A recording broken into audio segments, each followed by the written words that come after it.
Hi ಎಲ್ರಿಗೂ ನಮಸ್ಕಾರ. ನಿನ್ನೆ ಬಿಗ್ ಬಾಸ್ನಲ್ಲಿ ರಕ್ಷಿತಾ ಮೇಲೆ ಎಷ್ಟು ದಬ್ಬಾಳಿಕೆ ಮಾಡಬೇಕೋ ಅಷ್ಟು ದಬ್ಬಾಳಿಕೆ ಮಾಡಿದ್ರು ಅಶ್ವಿನಿ ಹಾಗೂ ಜಾನ್ವಿ ಅವರು. ಆದರೆ ರಕ್ಷಿತಾ ಕೂಡ ಏನು ಬಗ್ಗಲಿಲ್ಲ. ಅವ್ರಿಗೆ ಎಷ್ಟು ಟಾಂಗ್ ಕೊಡಬೇಕೋ ಅಷ್ಟು ಟಾಂಗ್ ಕೂಡ ಕೊಟ್ಲು. ಅಶ್ವಿನಿ ಹಾಗೂ ಜಾನ್ವಿ ಅವರು ಇನ್ನೂ ಜಗಳ ಸ್ಟಾರ್ಟ್ ಮಾಡ್ತಾನೆ ಇದ್ರು. ಇದನ್ನೆಲ್ಲ ಕೇಳಕ್ಕಾಗದ ರಕ್ಷಿತಾ ಆಚೆಗಡೆ ಹೋಗಿ ಸೋಫಾ ಮೇಲೆ ಮಲ್ಕೋತಾರೆ. ಆದರೆ ಗಿಲ್ಲಿ ಹಾಗೂ ಕಾವ್ಯಗೆ ಥ್ಯಾಂಕ್ಸ್ ಹೇಳಲೇಬೇಕು. ಅವರಿಬ್ರು ರಕ್ಷಿತಾ ಸಪೋರ್ಟ್ಗೆ ನಿಂತಿದ್ರು.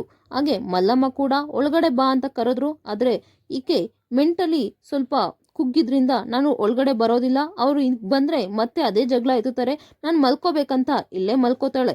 ನಂತರ ಬೆಳಿಗ್ಗೆ ಪತ್ರಿಕಾಗೋಷ್ಠಿ ಕೂಡ ನಡೆಯುತ್ತೆ.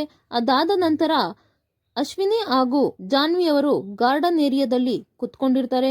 ಆಗ ಅಶ್ವಿನಿ ಅವರು ಹೇಳ್ತಾರೆ, ನೋಡು ರಕ್ಷಿತಾ, ನಾವು ಪತ್ರಿಕಾಗೋದ್ಯಮದಲ್ಲಿ ಅವಳಿಗೆ ಕ್ವಶನ್ ಕೇಳಿದಾಗಿಂದ ಅವಳಿಗೆ ಒಂಥರ ಶೇಪ್ ಔಟ್ ಆಗೋಗಿದೆ. ಶೇಪ್ ಔಟ್ ಅಂದರೆ ಫುಲ್ ಶೇಪ್ ಔಟ್ ಆಗೋಗಿದೆ, ಮಾತಾಡ್ತಾನೆ ಇಲ್ಲ ಅಂತ ಹೇಳ್ತಾರೆ. ಆಗ ಜಾನ್ವಿ ಅವ್ರು ಹೇಳ್ತಾರೆ, ಇಲ್ಲ ಅಕ್ಕ, ಆದರೂ ಸ್ವಲ್ಪ ಮಾತಾಡ್ತಾ ಇದ್ದಾಳೆ, ಜನಗಳು ಓಟ್ ಹಾಕಿ ಅವಳನ್ನ ಉಳಿಸ್ಕೋತಾಳೆ ಅನ್ನೋ ಕಾನ್ಫಿಡೆನ್ಸ್ ಅವಳಿಗೆ ಅಂತ ಹೇಳ್ತಾರೆ. ಅದೇ ಗಾರ್ಡನ್ ಏರಿಯಾದಲ್ಲಿ ಇನ್ನೊಂದು ಸೈಡಲ್ಲಿ ರಕ್ಷಿತಾ, ಗಿಲ್ಲಿ, ಧ್ರುವ್, ಮಲ್ಲಮ್ಮ ಹಾಗೆ ಇನ್ನೂ ಸ್ವಲ್ಪ ಜನ ಕೂತಿರ್ತಾರೆ.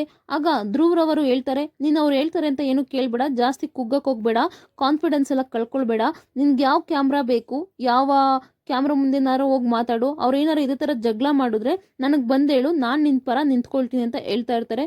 ಆಗ ಮತ್ತೆ ಅಶ್ವಿನಿಯವರು ಜಾನ್ವಿಯವ್ರ ಹತ್ರ ಹೇಳ್ತಾ ಇರ್ತಾರೆ, you know Janhvi, she is a S, ಆ ಕ್ಯಾಟಗರಿಗೆ ನನಗೆ ಇಳಿಯೋದಕ್ಕೆ ಇಷ್ಟನೇ ಆಗಲ್ಲ ಅಂತ ಹೇಳ್ತಾರೆ. ಗಾಯ್ಸ್, ಅವರು ಎಸ್ ಅಂತಿದ್ದಾರೆ. ತುಂಬ ಜನ ಎಸ್ ಅಂದರೆ ಏನು, ಅದ್ರ ಮೀನಿಂಗ್ ಏನು, ಸುದೀಪ್ ಅವ್ರ ಹತ್ರ ಕೇಳಬೇಕು ಅದ್ರ ಎಸ್ ಅಂದರೆ ಏನು ಅಂತ. ಆದರೆ ಗಾಯ್ಸ್, ಎಸ್ ಅಂದರೆ ಸ್ಲಮ್ ಅಂತ. ಶಿ ಈಸ್ ಇಂಡೈರೆಕ್ಟ್ಲಿ ರಕ್ಷಿತಂಗೆ ಹೇಳ್ತಿದ್ದಾರೆ, ಅವಳು ಸ್ಲಮ್ ಅಂತ ಹೇಳ್ತಿದ್ದಾರೆ. ಅವಳು ಬಾಂಬೆಯಲ್ಲಿ ಇದ್ಬಿಟ್ಟು ಬಂದವಳು, ಅವಳು ಸ್ಲಮ್ಮಲ್ಲಿ ಇದ್ದಿದ್ದು. ಹಾಗೆ ನೀವು ನೈಟ್ ಜಗಳ ಆಡಬೇಕಾದ್ರೆ ಕೂಡ ನೋಡ್ಬೋದು, ರಕ್ಷಿತನ ಸೂಟ್ ಕೇಸ್ ಎಲ್ಲ ಓಪನ್ ಮಾಡಿ ಚೆಲ್ಲಾಡಿ, ನಿನ್ನ ಬಟ್ಟೆ ನೋಡಿದ್ರೆ ಗೊತ್ತಾಗುತ್ತೆ ನೀನು ಎಲ್ಲಿಂದ ಬಂದಿದ್ಯಾ ಅಂತ. ಅಂದರೆ ಅವಳು ಚೀಪ್ ಬಟ್ಟೆ ಹಾಕೋತಾಳೆ, ಅಂದರೆ ಸ್ಲಮ್ಮಲ್ಲಿ ಇರೋಳು ಇವಳು ಅಂತ ಎಲ್ಲ ಕೂಡ ಹೇಳ್ತಾರೆ. ನಿಜವಾಗ್ಲೂ ಹೇಳ್ಬೇಕಂದ್ರೆ ಇಷ್ಟು ಕೀಳು ಮಟ್ಟಕ್ಕೆ ಇವರಿಬ್ಬರು ಇಳಿತಾರೆ ಅಂತ ಎಕ್ಸ್ಪೆಕ್ಟ್ ಕೂಡ ಮಾಡಿರಲಿಲ್ಲ.